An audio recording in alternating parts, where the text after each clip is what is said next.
Hello there, people of the internet. How's everyone doing today? I'm doing alright, thanks for asking. I do have a new microphone. The sound quality on it is not as good as my old microphone, but my old microphone just simply stopped working. And this new microphone has a windproof cover on it, so now I can actually speak through the wind noise. Before I was having to stand around and wait for the wind to pass. I'd have to cut myself off in the middle of a sentence, and now I don't have to do that. So I'm very happy about that. I'll be able to make content much more quicker. I won't have to, stand here oftentimes for several minutes just waiting for whatever burst of wind is going on to pass. Like right now, we got a burst of wind going on, and I'd have to stand here and wait. At some point in time, I am going to get a better quality microphone, but for right now, this is what I got.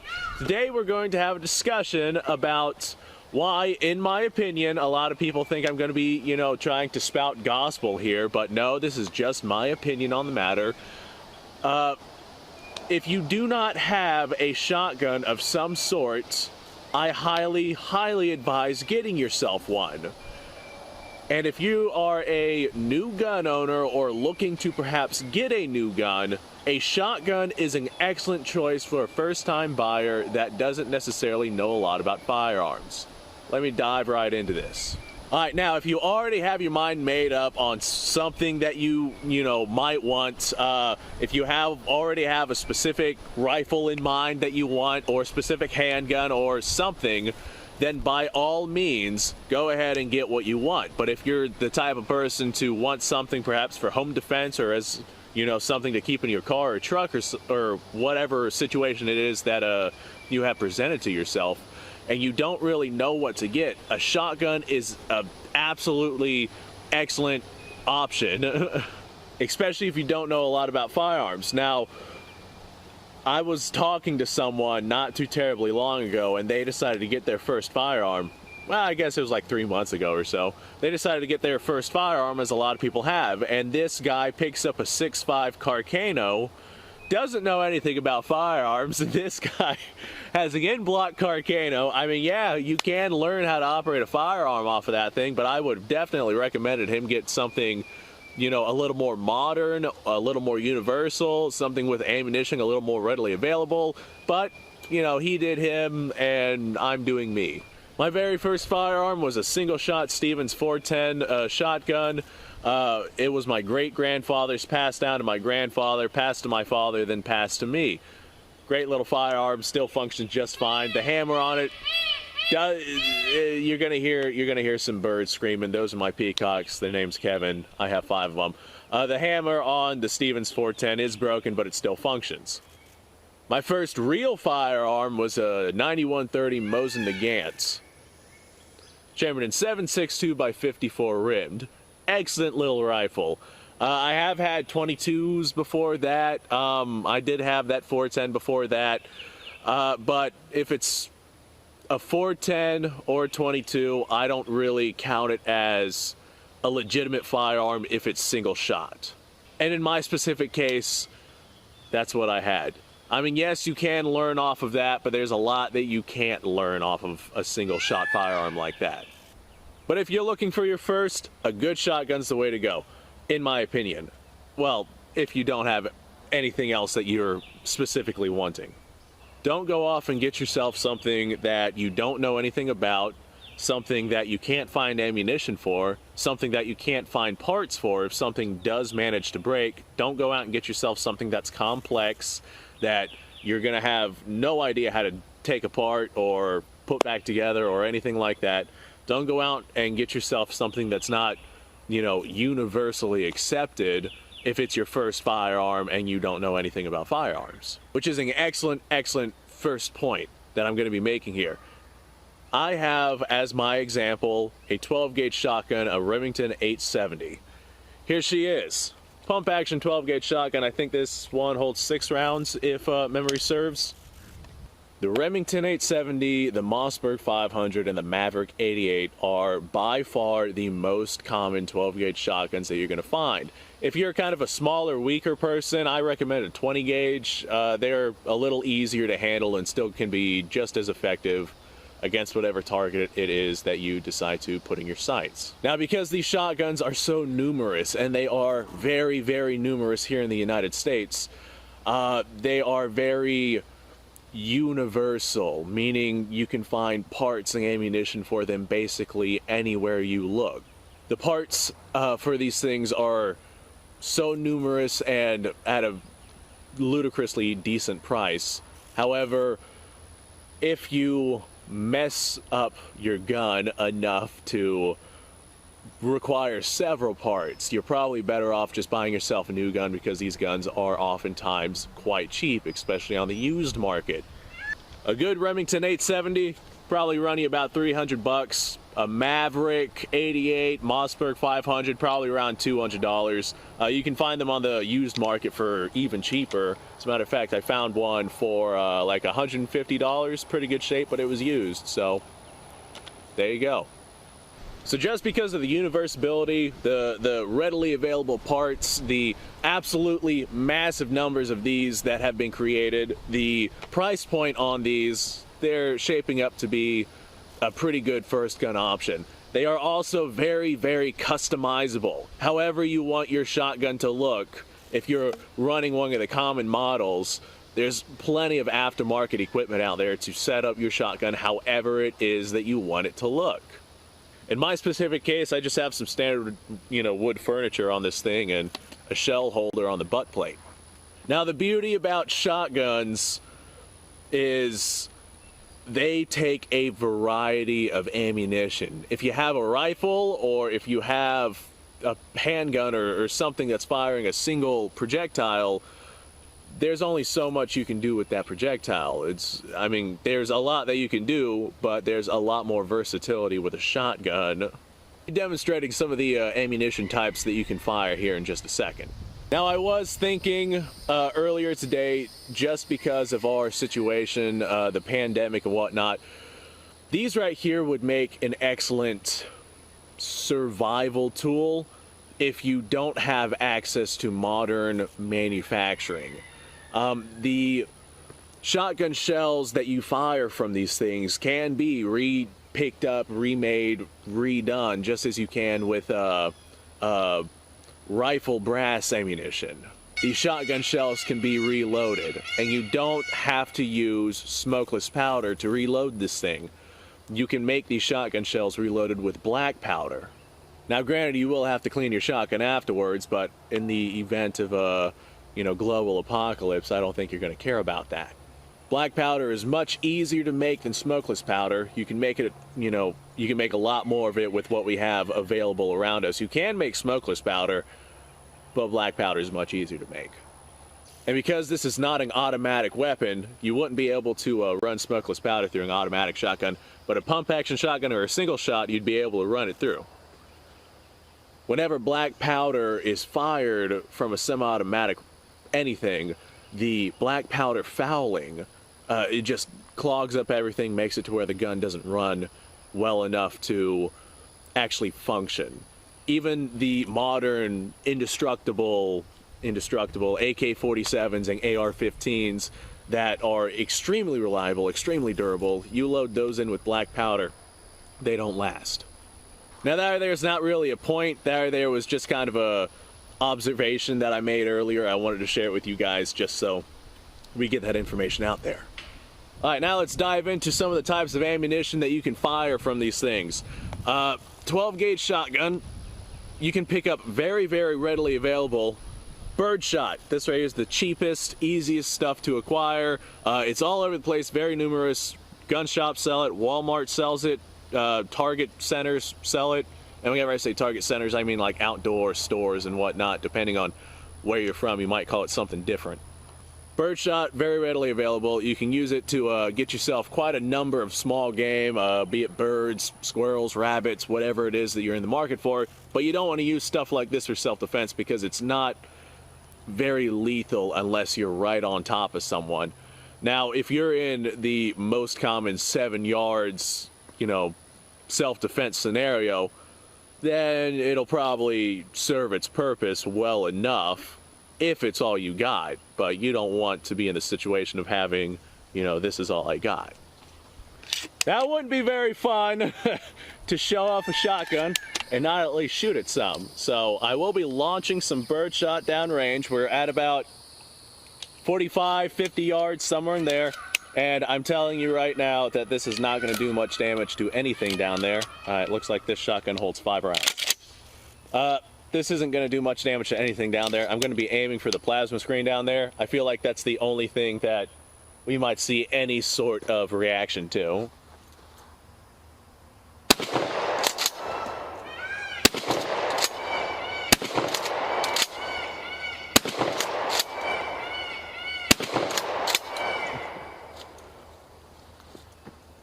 Hey, it's cheap ammo. The recoil's nice and light. You know, it's a good, readily available round if you don't have anything else. It's also good for sport shooting, like skeet shooting. If you're shooting into the air, you don't want a real solid projectile which could, you know, fly off into the distance. This way you don't shoot rifles into the air. They'll go on for a long ways before they finally hit the ground or hit something. Now, along with bird shot, you also have things like turkey shot. This right here is some federal turkey shot. I've only got 1 round of this. It's a little bit more potent than bird shot, but still not something that I would recommend for self-defense.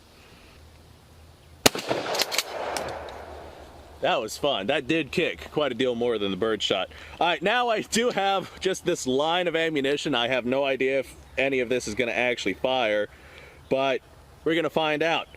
So right here, looks like, oh look, another round of turkey shot, I think. Actually, this might be, I'm not entirely certain what this is. Oh, no, this is buckshot. 2 3/4 buckshot. Okay. Double aught. This stuff right here is very potent. The BBs that you're firing downrange are quite large. I'm gonna go ahead and aim for the steel target. Let's see if I hit anything.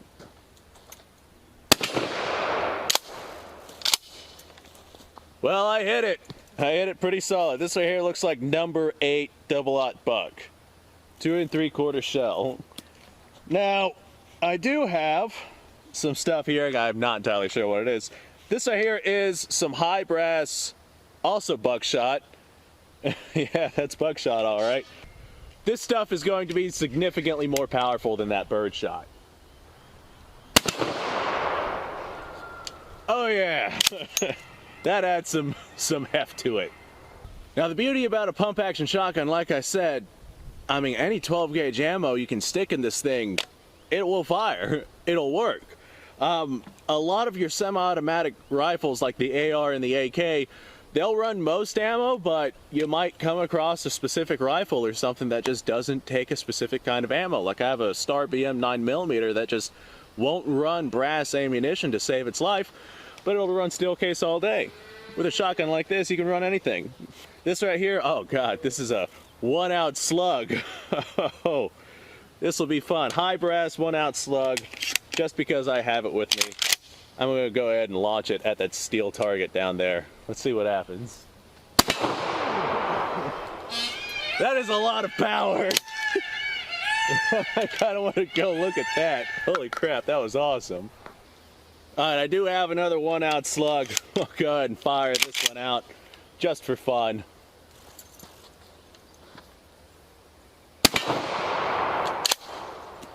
That's a lot of force, guys. That's 1 ounces of lead, or 1 ounce of lead, not plural, firing downrange. Okay. I do have another shell right here, but I have no idea what this is. It says Peters 12 HV. My guess is high velocity. Most likely some sort of slug. Please don't blow up. Oh, that one had some heft. My bet this right here was probably a, I don't know, some sort of slug. Man, that had a lot of oomph to it. So I don't know what that one was, but it took out a pretty good hunk of my AR 500 steel down there. I hit that steel with so many rifle rounds. You know, I lit it up with a 8mm Mauser steel core ammunition not too long ago. Didn't even dent it. but whatever the hell that thing was just took out about 3 millimeters of AR-500 steel out of that thing. That was awesome. And that's the beauty about these shotguns. You don't have to know what ammo you're firing in order to fire it. Like if you have yourself a 38 special, you got to be careful. You don't want to load in some ammunition that is perhaps too hot, or some plus P ammo or something like that that'll blow up your gun. And on these shotguns, I'm not saying all shotguns, I'm saying these shotguns that I've listed so far, the 870, the 88, the 500, very, very strong shotguns, very, very strong actions. You can run pretty much anything you want out of it. Now, in the event that, you know, it's the apocalypse and you just don't know what kind of ammo you have, you can't really help it. But in the event of like a home defense situation, I definitely say pay attention to what kind of ammo you're running. Okay, well, this was a good ass time. Just gonna cover up the quick points again. Shotgun, I'm not saying it's the best. You know, if you already have something else that you're decided on, go for it. But shotgun, if you don't know what you want, excellent tool. Very universal. They handle all different sorts of ammunition. You can load your own ammunition very easily. You can make black powder if you have to. You don't necessarily need to load it with like birdshot or anything. You can stick anything you want to in that shotgun shell, anything available, whether or not it's, you know, screws, bits of metal, needles, dimes, whatever the hell you have to load into that shotgun, you know, that's what you have to fire. They're also very cheap. Parts are readily available, also very cheap. They're just a good universal gun in my opinion. If you're dealing with up close situation, you have types of ammo for that. If you got to hit something at long range, I saw Iraq veteran nailing wood targets with 1 ounce slugs from a shotgun from, what was it, like 300 yards or something like that. So you can still hit out quite to a distance. Now, not as far as like an actual rifle, but you could still hit out quite far away with a shotgun slug. Now, this is a point that I wish I didn't have to make, but I have to make it. My opinion, I'd say the AR-15 for urban environments is probably the best, you know, self-defense rifle, just because the rounds fragments upon impact. AK-47 would make a good choice as well, but you're going to have a lot of really violent over-penetration with that. You will have over-penetration with a 12-gauge shotgun as well, but you're going to have over-penetration with pretty much anything. Rule of thumb for that is know your target and what's beyond. But the point I'm making, although the AR-15 is probably the best, you know, self-defense rifle out there at this current point in time, it is looked down on by a lot of people. A lot of people hate it just because of the way it looks. Now, your 12-gauge shotgun, a lot of people that don't like the AR-15 are going to be just fine with a 12-gauge shotgun. So if you're in a situation to where if other people around you might grow to dislike you and that might put you at a disadvantage because of your AR-15, then maybe a shotgun's the best way to go. Now, I hate how, you know, in some places, in some communities, that's just the way that it is. I hate that dearly, but that's just the way that it is. I think I've rambled on long enough. Definitely a good go-to, you know, shotguns in general, especially the pump action shotguns. That's the kind of shotgun to where you can have more than just a single shot capacity, but still run pretty much everything. Bolt action shotguns are a lot less common. I have a bolt action shotgun myself, but they are notoriously more fragile, so you got to be careful about the types of ammo that you're sticking through them. These shotguns right here, you can stick pretty much anything through them. Alright, well, I'd like to thank you guys for watching. If you like this kind of crap, subscribe to the channel. I do this kind of crap all the time. If you like the video, do me a favor and like the video. YouTube's being very anti-gun right now, and they won't let me do anything. I can't advertise. I can't do anything to spread my channel around. So I'm relying on you guys and word of mouth. Like, subscribe, share. You know, that's probably the biggest one. Go ahead and share this video. I'd like to see this channel start growing. Speaking of YouTube's anti-gun nonsense, check down below in the description because I have a link to a second channel. There's not much going on in that second channel. I just get drunk and play video games. But although I will admit it is a lot of fun, that channel is pretty much just a cover-up. If something happens to this channel, I'll be going to that channel. So if you want to stay in the circle, then that's exactly where you should go. You should definitely subscribe to that channel because that will support this one as well. Go ahead and check out the Patreon page. I do Q&As on the Patreon page. You don't have to be a Patreon to check that out or to ask questions down below. Okay, well, I have no idea what I'm going to do now. Kevin knows. He's going to scream for a second. Thank you, Kevin. I appreciate that. I have no idea what I'm going to do now. Probably going to go grab something to eat. You guys go off. Have a fantastic day. Thanks for watching. Please like the video. Please subscribe. Please share.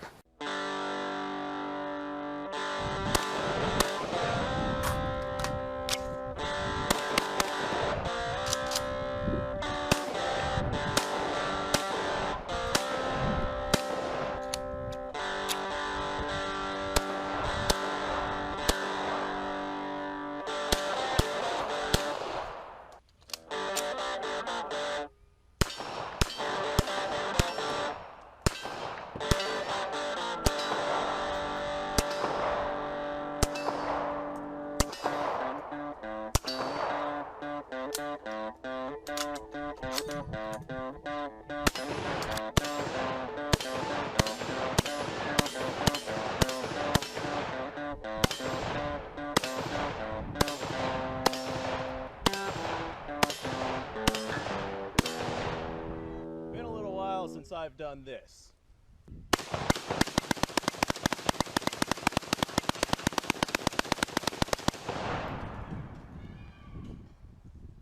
Bonnie and Clyde be damned.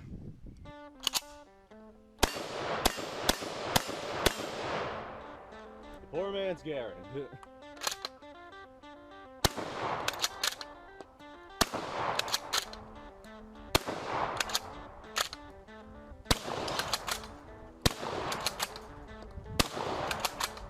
a shame that bolt-action shotguns aren't more mainstream.